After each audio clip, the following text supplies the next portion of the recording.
நம்ம வந்து என்ன சொல்கிறது, பிள்ளைய பெற்றா வந்து முறையா வந்து வச்சு காப்பாற்றணும். நம்ம வந்துட்டு அந்தளவுக்கு தகுதி இல்லை அப்படின்னா நம்ம வந்துட்டு பசங்களை பெற்றுக்கிறத நம்ம கொஞ்சம் தள்ளி போட்டிருக்கலாமே. இன்றைக்கி உங்களோட 5 நிமிஷ சுகத்துக்காக இன்றைக்கி வந்து இவன் எந்தளவுக்கு கஷ்டப்படணும் அப்படின்றதெல்லாம் வந்து இன்றைக்கி என்ன இவங்களுக்கு வந்து தலைவிதியா? இன்றைக்கி நிறைய பேர் இந்த மாதிரி தான்.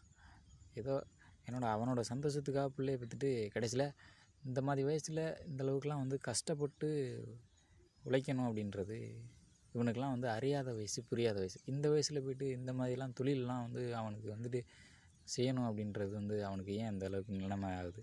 இப்போ உங்களுடைய தவறு என்ன? ஒரு குழந்தைய வந்து பெற்றுக்கணும் அப்படின்னா அதுக்கேற்ற மாதிரி அவனுக்கு வந்து செட்டில்மெண்ட்டை பண்ணி வச்சுட்டு ஒரு குறிப்பிட்ட வயசு வரைக்கும் அவனுடைய ஹாப்பினஸை வந்து அவன் லைஃப்பில் வந்து அனுபவிக்கணும்.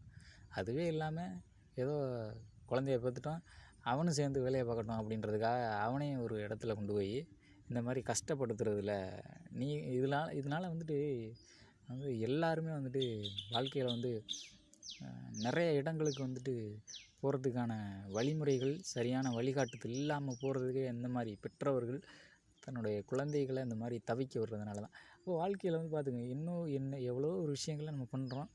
ஆனால் அது வந்து நம்மளுடைய குழந்தைகளுக்கு வந்து அது பாதிப்பை ஏற்படுத்துது அப்படின்னா அது எதுக்கு இந்த மாதிரிலாம் நம்ம பண்ணணும்? சொல்லுங்கள். ஏன் அந்த வாழ்க்கையை வந்துட்டு அவர்களுக்கு வெறுப்பாக உருவாக்கி தரணும்? இன்றைக்கி வந்து நிறைய பேர் இன்றைக்கி இப்படி தான் இருந்தாங்க.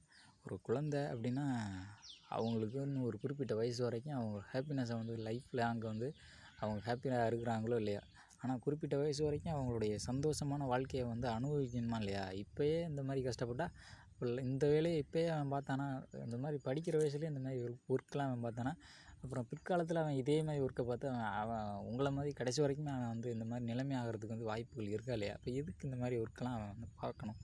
இப்போ இந்த முழுக்க இந்த பேரண்ட்ஸோட தப்பு தான் அதெல்லாம். பிள்ளைய ஒழுங்காக வளர்க்க தெரியாத நீங்களாம் எதுக்குயா அந்த மாதிரி